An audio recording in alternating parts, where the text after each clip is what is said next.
Pernah nggak sih kamu kepikiran kenapa orang Jawa itu bisa kelihatan begitu unik? Nggak cuman karena mereka suku terbesar di Indonesia yang konon hampir setengah dari total penduduk negeri ini, tapi juga karena cara mereka hidup, ngomong, mikir, dan memahami dunia ini kadang bikin kepala geleng-geleng sendiri cuy.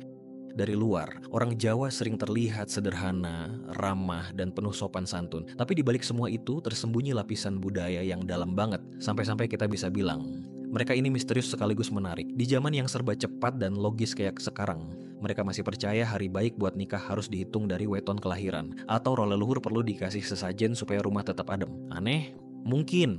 Tapi justru disitulah letak daya tariknya cuy. Budaya Jawa itu ibarat gunung es yang kelihatan di permukaan cuma sedikit, padahal di bawahnya ada filosofi, mistisisme, dan nilai-nilai hidup yang nyatu jadi satu sistem sosial yang rapi dan rumit. Dan salah satu bagian paling kuat dari sistem itu adalah unsur mistis yang terasa banget dalam keseharian. Buat orang Jawa, dunia ini nggak cuma dihuni manusia. Mereka percaya ada makhluk halus, ada roh leluhur, dan ada kekuatan-kekuatan tak terlihat yang harus dihormati. Makanya, di banyak desa kamu masih bisa lihat orang-orang ngasih sesajen di bawah pohon besar, naruh bunga di pojokan rumah, atau bakar dupa tiap malam Jumat. Bukan karena mereka takut, tapi karena mereka percaya. Ada energi lain yang mesti dijaga keseimbangannya. Kalau kamu main ke Yogyakarta atau Solo dan sempat mampir ke keraton, kamu bakal lihat ritual-ritual persembahan buat roh leluhur masih dilakuin dengan serius. Para abdi dalam bahkan punya jadwal khusus buat ngeladeni arwah. Bukan buat serem-sereman, tapi buat jaga harmoni antara dunia nyata dan dunia gaib. Dalam budaya Jawa, dua dunia itu nggak pernah benar-benar terpisah cuy. Kepercayaan kayak gini diturunkan dari generasi ke generasi, nempel kuat dalam pikiran dan perilaku orang Jawa. Dan ini juga ngaruh ke cara mereka ngomong. Bahasa Jawa itu unik karena bukan cuma sekedar bahasa, tapi juga alat buat nunjukin rasa hormat. Ada tingkatan, ngoko, krama, krama inggil. Salah ucap, bisa-bisa kamu dianggap nggak sopan. Misalnya, ngomong ke orang yang lebih tua nggak bisa sembarangan. Kata kowe harus diganti jadi sampeyan atau panjenengan. Halus banget.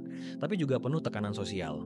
Karena dalam satu kalimat pendek bisa tersimpan makna dalam, sindiran, bahkan pesan moral terselubung. Dan hebatnya, orang Jawa bisa nangkep semua itu tanpa perlu dijelasin langsung. Gaya komunikasi kayak gitu juga kelihatan jelas dalam kesenian mereka. Lihat aja wayang kulit. Di balik cerita Mahabharata dan Ramayana, tersimpan kritik sosial, filsafat hidup, dan ajaran moral. Tokoh Semar, misalnya, meski tampak lucu dan sederhana, sebenarnya sosok bijak yang bisa ngomong belak-belakan ke para raja. Dalam setiap pertunjukan, ada pelajaran tentang kepemimpinan, pengendalian diri, dan tanggung jawab. Hal yang sama juga terlihat di tarian Jawa. Gerakannya pelan, penuh kendali, dan terlihat tenang. Tapi di balik itu, ada latihan batin yang luar biasa. Tariannya bukan cuma buat hiburan, tapi juga cara menyampaikan keselarasan antara manusia dan semesta. Semua ada maknanya, nggak ada yang asal gerak. Dan itu keren banget cuy. Yang bikin makin unik, meskipun hidup di zaman modern, orang Jawa tetap menjunjung tinggi sistem kalender tradisional yang disebut primbon. Di dalamnya ada perhitungan hari lahir, pasaran, arah bangunan, bahkan cocok-cocokan jodoh. Sistem ini begitu rumit, sampai untuk cari hari baik nikah atau mulai usaha, harus konsultasi dulu sama yang ngerti primbon. Kuno, iya. Tapi masih dipercaya sampai sekarang, dan dijalanin dengan khusyuk. Dan yang bikin takjub lagi, orang Jawa bisa mencampur berbagai kepercayaan. Jadi satu sistem yang gak saling tabrakan. Islam masuk, tapi doa buat leluhur tetap jalan. Ada pengaruh Hindu, Buddha, bahkan animisme. Tapi semua bisa hidup berdampingan. Ini yang disebut sinkretisme, kemampuan luar biasa buat menerima banyak unsur luar tanpa kehilangan jati diri. Di satu sisi mereka salat 5 waktu, di sisi lain masih percaya pada keberadaan kodam atau penunggu tempat tertentu cuy. Hubungan orang Jawa dengan alam juga dalam banget. Di banyak tempat, kamu bakal lihat pohon besar yang dikeramatkan atau sumber air yang dianggap suci. Untuk bangun rumah, kadang nggak bisa asal. Harus ada ritual minta izin ke penghuni lama. Bagi mereka, alam itu bukan cuma latar belakang kehidupan, tapi bagian dari kehidupan itu sendiri. Bahkan sampai sekarang, kepercayaan itu masih dijaga. Mungkin terdengar mistis, tapi sebenarnya itu bentuk kearifan lokal yang sangat bijak. Cara menjaga lingkungan dengan rasa hormat yang spiritual. Cara mereka menjalani hidup juga khas. Orang Jawa diajarkan untuk legowo, menerima dengan lapang dada. Kalau gagal usaha, mereka nggak langsung ngeluh.